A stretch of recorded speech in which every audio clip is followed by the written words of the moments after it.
मित्रों नमस्कार।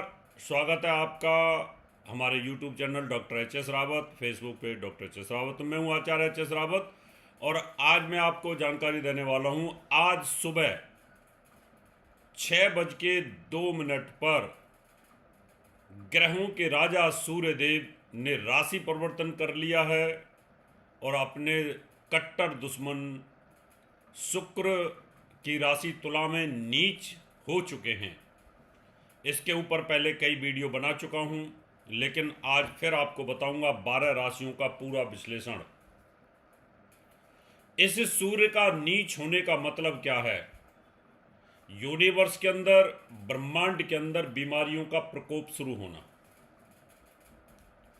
बीमारियों की शुरुआत होना, कोल्ड, कफ और गले छाती के इन्फेक्शन होना, हार्ट की प्रॉब्लम आना, ये बीमारियों की एक बाढ़ आएगी।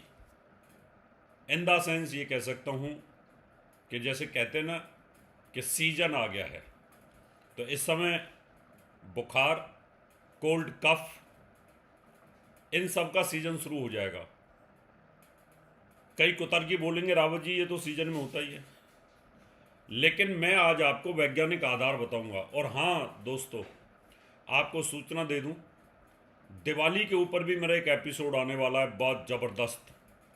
एक एक चीज़ का विश्लेषण करूंगा और आपको बताऊंगा दिवाली कौन से दिन की है, सटीक, साइंटिफिक। आपको इन पचड़ों में पढ़ने की जरूरत ही नहीं होगी कि 31 की है कि 1 की है। सारा विश्लेषण आप खुद तय कर सकते हैं। तो मित्रों, सीजन, बुखार, कोल्ड, कफ, गला पकड़ना, अस्थमैटिक प्रॉब्लम्स, हार्ट, इतनी बीमारियां आने के योग। शुरुआत करते हैं, लेकिन उससे पहले आपसे निवेदन करूंगा, मेरा यूट्यूब चैनल सब्सक्राइब करें, नोटिफिकेशन बेल को ज़रूर दबाएं जिससे आपको इन्फॉर्मेशन मिले, और वीडियो को शेयर करें जिससे लोगों का भला हो, और फेसबुक पेज को फॉलो करें। शुरुआत करते हैं मेष राशि से। मेष राशि में सप्तमेष यानी आपके विवाह का स्वामी है सूर्य, नीच हो जाएगा। 2 जगह नुकसान करेगा, पत्नी के स्वास्थ्य को, और अगर पत्नी है तो पति के स्वास्थ्य को। उनको तकलीफ होगी, कोल्ड, कफ, बीमारियां, और साथ में पिता की हेल्थ पर इसका इफेक्ट आएगा। मेष राशि वालों को खुद को कोई प्रॉब्लम नहीं है, बस इतना ध्यान रखें,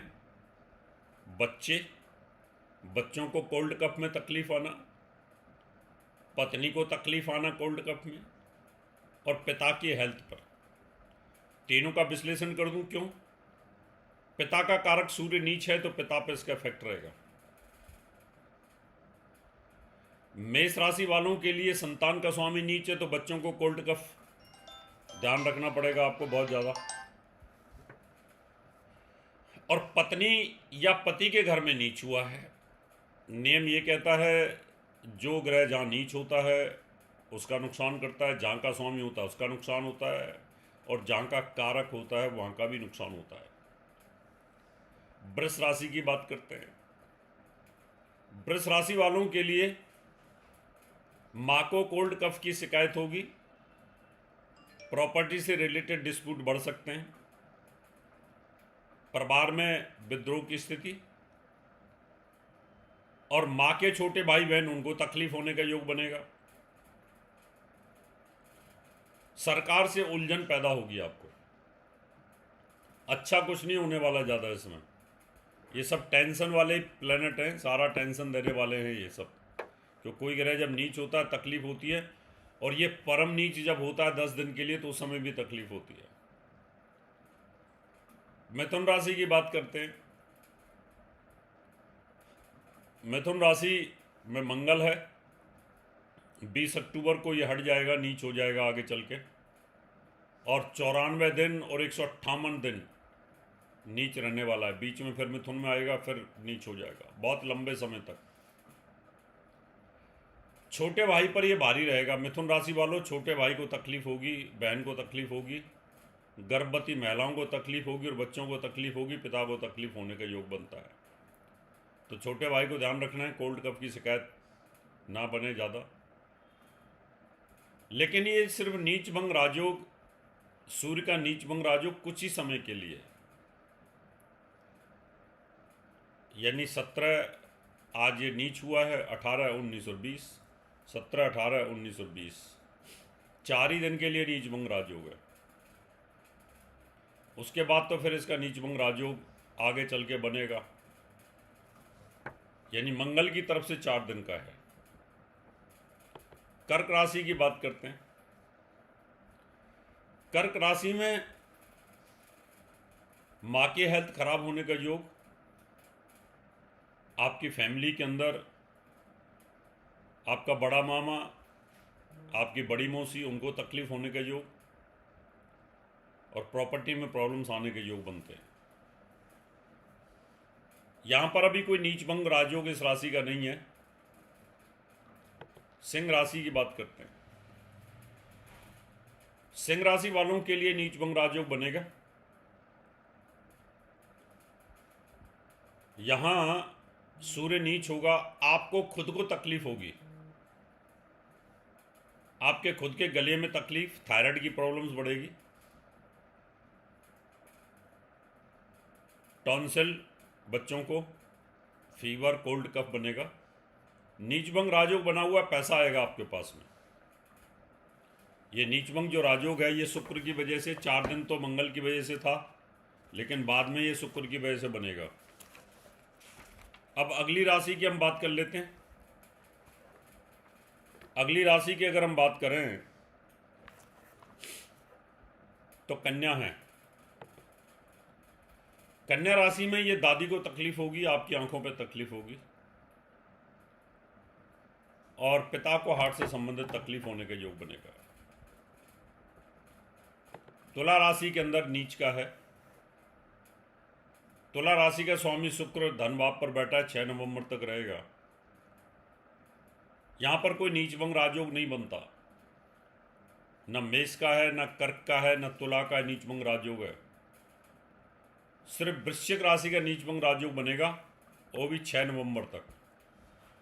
6 नवंबर का मतलब आप इनको काउंट कर सकते हैं, 17, 18, 19, 20, 21, 22, 23, 24, 25, 26, 27, 28, 29, 30 और 31, 15 और 6, 21 दिन के लिए नीच भंग राजयोग बन रहा है यहाँ पर। तो 21 दिन के लिए धन दौलत तो आपके पास आएगा। धनु राशि की बात कर लेते हैं। धनु राशि का स्वामी तो रोग चोट करके घर में बैठा हुआ है, पिता की हेल्थ पर इसका इफेक्ट आ रहा है बहुत बुरी तरीके से। ना तो कोई नीच भंग राजयोग यहाँ पर बनता है, 4 दिन का बनेगा सिर्फ, 4 दिन के बाद ये तकलीफ बढ़ जाएगी। मकर राशि के अंदर आपकी स्वयं की आयु को थोड़ा खतरा बना हुआ है, हॉस्पिटलाइज हैं, आईसीयू में हैं, अपने स्वास्थ्य का ध्यान रखें, दवाई प्रॉपर टाइम पर लेते रहें। तो और साथ में यहाँ पर आपको नग पहन के रखना है ओपल।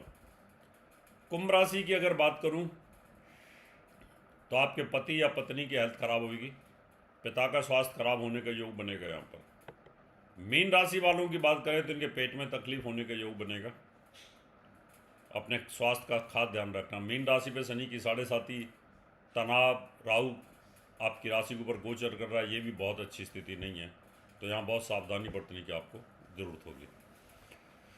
मित्रों, ये था सूर्य का राशि परिवर्तन 1, 4, 7, 10, ये 4 राशि, इनका कोई नीच भंग राजयोग नहीं।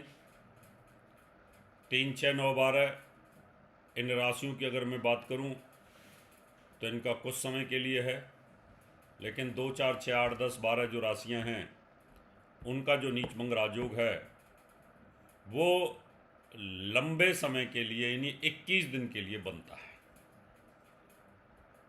अब मैं आपसे हाथ लेता हूँ, नमस्कार।